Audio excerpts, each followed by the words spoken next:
풍성한 믿음의 삶을 살아가는 축복된 하루가 되시기를 간절히 바라겠습니다.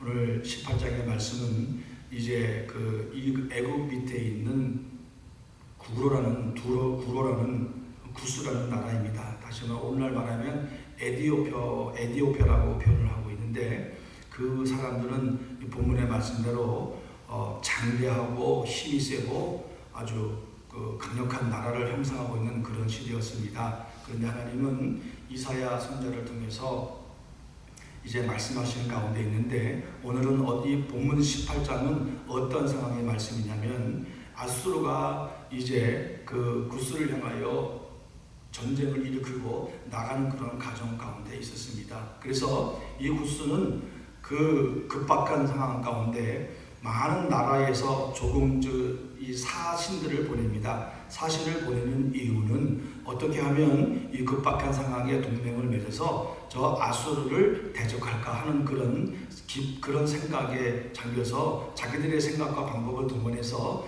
이 전쟁의 위협을 막아보자 하는 그런 생각에서 사신들을 보내는 그런 상황 가운데 있었습니다. 그렇지만 하나님은 이사야를 통해서 도리어 그 사신들을 돌아가라고 2절에서 표현을 하고 있습니다. 왜 돌아가라고 했냐면 그 이유는 3절에 보면 이렇게 말씀하고 있습니다. 세상의 모든 거민, 지상에 사는 너희여, 산들 위에 기치를 세우거든 너희는 보고 나팔을 불거든 너희는 들을지니라. 하나님께서 앞으로 역사하시고 큰 능력을 베풀어 줄 것이니까 그것을 바라보고 너희들의 생각은 다 내어놓고 도리어 너희 국가로 돌아가라. 이렇게 하나님은 이사야를 통해서 말씀하고 계십니다. 그러면서 이제 4절에서 하나님은 이사야 선지자를 통해서 뭐라고 말씀해 주셨습니까? 우리 4절에 보면 여호와께서 내게 이르시되 내가 나의 저소에서 조용히 감찰함이 쬐이는 일공 같고 가을 더위에 우무 같도다. 하나님께서 보여주신 놀라운 일들은 가만히 계셔서 그 모든 상황을 살피신다는 말씀입니다. 지금 아수르가 공격해오는 상황, 그리고 이 구스는 다급하여서 동맹을 맺고 어떻게든지 전쟁을 이겨볼까 하는 그런 생각 가운데 있었지만, 하나님의 방법과 하나님의 계획과 하나님의 섭리는 그것이 아니었습니다. 그 모든 것들이 하나님의 때와 하나님의 섭리에 의해서 결정되어지고 있다는 것들을 이사야 선지자를 통해서 우리에게 말씀해 주고 있습니다. 그러면서 그 이후에 6절, 5절과 6절과 7절에 보면 이제는 하나님께서 그 아수르를 철저하게 심판하시고 그리고 그들을 패망에 이르게 할 것이라는 예언을 이사야 선지자를 통해서 말씀해 주고 계십니다. 뭐라고 말씀했습니까? 추수하기 전에 꽃이 떨어지고 포도가 맺혀 익어갈 때에, 풍성할 때에, 쉽게 말하면 아수르가 최대한의 그 국력과 군사력을 이끌고 들어왔을 때에 내가 낫으로 그 연한 가지를 베며 펴진 가지를 찍어버려서, 이렇게 말씀하고 있습니다. 하나님의 때, 하나님의 시간, 하나님의 계획 속에서 하나님은 하나님의 뜻대로 이루어 가시는 것을 우리에게 보여주고 있습니다. 그러니까 우리의 생각과 우리의 방법과는 전혀 다른 하나님의 뜻과 하나님의 방법과 하나님의 섭리의 역사가 있음을 우리에게 보여주고 있는 것을 말씀해 주고 있습니다. 그래서 그들이 전쟁에 패하고 죽어갔기 때문에 6절에서 산의 독수리들, 땅의 짐승들에게 겨울과 여름을 나는 식량으로 만들어 주겠다, 이렇게 말씀하고 계시는 겁니다. 하나님께서 역사하셔서 그들을 완전히 멸망시키고 죽음으로 내몰아가는 그런 놀라운 역사를 우리에게 보여주시고 있는 것입니다. 이것이 하나님의 하시는 크고 놀라운 섭리의 역사라는 것들을 우리에게 보여주고 있는 겁니다. 하나님은 아무것도 안 하는 것처럼 여겨질 때도 있지만, 그렇지만 하나님은 지금도 우리 가운데 역사하고 계심을 우리는 분명히 믿어야 될 줄로 믿습니다.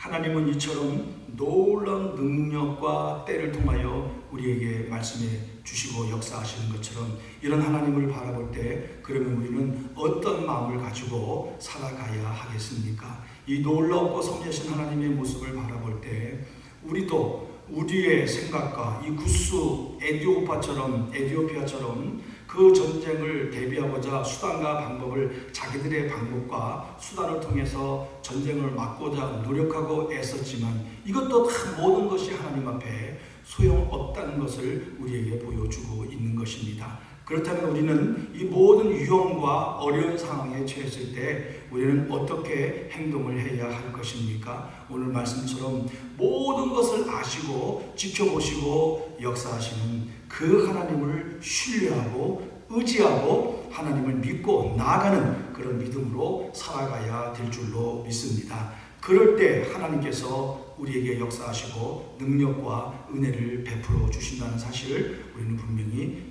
믿고 나아가는 그런 하루가 되어야 될 줄로 믿습니다. 하나님은 가만히 계시는 것처럼 보이는 분은 아닙니다. 지금도 우리를 다 보시고 우리를 어떻게 하면 도우실까, 어떻게 하면 이끌어 가실까, 어떻게 하면 은혜를 베풀어 주실까 바라보시면서 우리가 온전히 하나님을 의지하고 바라보는 믿음으로 서 있기를 원하고 계신다는 사실을 우리는 분명히 믿어야 될 줄로 믿습니다. 그 믿음을 가지고 오늘 하나님 앞에 나갈 때 이 놀라운 하나님의 섭리와 은혜의 역사가 우리 가운데 나타나게 된다는 것을 우리는 분명히 깨닫고 믿음으로 나가야 될 줄로 믿습니다. 그 다음에 또 어떤 놀라운 역사를 하나님께서 베풀어 주셨습니까? 7절에 보면 그때 강들이 흘러 남의 나라에 장대하고 준수한 백성, 다시 말하면 이 에디오피아의 이 나라들이 어떻게 되겠습니까? 만군의 여호와께 드릴 예물을 가지고 만군의 여호와의 이름을 두신 곳 시온산에 이르리라. 하나님께서 전쟁을 막아주시고 또 이 굳세고 강대한 나라였지만 위기의 상황이 있었지만 하나님이 은혜와 긍휼을 베풀어 주셨습니다. 이 구스 나라가 이것을 깨달았습니다. 그래서 결국은 하나님 앞에 나와서 하나님을 찬양하고 경배하고 하나님을 예배하는 자리에 들어가고 있다는 것을 우리에게 보여주고 있습니다. 하나님께서 역사하시고 하나님께서 회복의 은혜를 베풀어 주시면 모든 상황과 역사까지도 변화시켜 주시는 이 놀라운 하나님의 능력을 오늘 우리는 바라보고 있는 것입니다. 이처럼 하나님의 능력은 끝이 없고 하나님의 사랑은 끝이 없습니다. 하나님께서 우리에게 원하는 것 딱 한 가지, 너희는 나를 믿으라.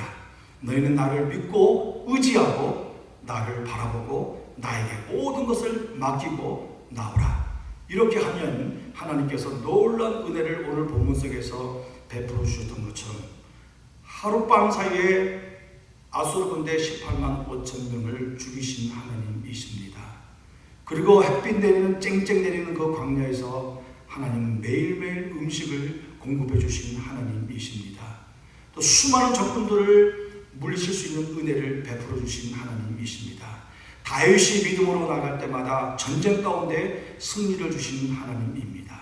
다윗은 어떻게 살았습니까? 오직 하나님을 의지하고 하나님을 바라보고 그분만을 믿고 나가는 믿음의 삶을 살아왔기 때문에 하나님이 그런 은혜를 베풀어 주신 것입니다. 오늘 하나님은 이사야 선지자를 통해서 구스에게 이런 회복의 은혜의 예언의 말씀을 허락해 주셨습니다. 오늘도 하나님은 우리의 모든 것을 아시고 우리를 지키시고 도와주실 줄 분명히 믿습니다. 이런 믿음을 가지고 오늘 살아갈 때 우리에게도 놀라운 이 하나님의 섭리와 은혜와 역사가 나타나게 되는 줄 분명히 믿습니다. 그래서 이런 믿음을 가지고 오늘도 온전히 하나님만 바라보고 믿고 나가는 축복된 하루가 되시기를 간절히 바라겠습니다. 기도하겠습니다. 하나님 아버지 감사합니다. 오늘도 우리에게 이 놀라운 하나님의 은혜와 섭리 역사를 보게 해주셔서 감사합니다.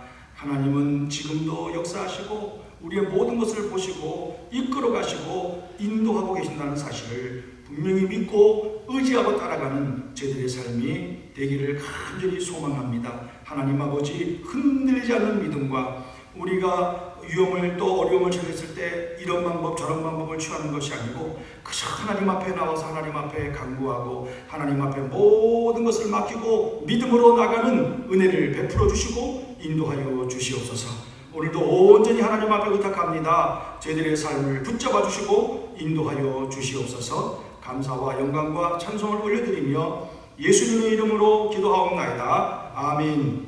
하늘에 계신 우리 아버지여, 이름이